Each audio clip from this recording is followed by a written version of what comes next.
دلم رو شکستی سخت. حتی نفهمیدی که با این کارت چه صدمه بر روان من رسانیدی. کاش نمیدیدم تو را. کاش اگر تو را نمیدیدم عاشق نمیشدم. حالت مجنون را در نمیافتم. نمیفهمیدم که فرهاد با کدام قوه بازو به کندن کوه راضی شده بود. کاش نمیخندیدی. کاش به من خاموشانه نگاه نمیکردی. کاش به گفته های من خواب گویان جواب نمیدادی. کاش با تو کوچه های شهر را قدم نمیزدم. کاش خبر میداشتی که هر لحظه با تو بودن چقدر ارزش داشت برای من. کاش رنگ دوست داشته رنگ دوست داشته ای من نبود.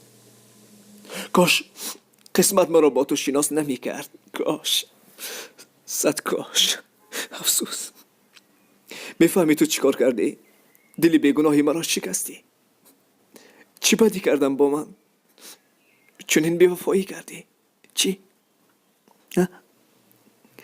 کاش همان روز اولی که تو را دیدم روزی زاد روزت نمی بود. کاش از تو هیچ خاطره ای نمی داشتم. کاش، صد کاش. کاش اصلا تو را نمی دیدم. میدونم تو این را خواهی شنید.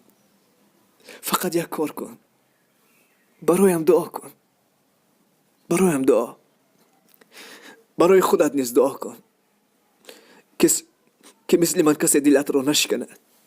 باور کن که سخت است. خیلی سخت. خیلی سخت.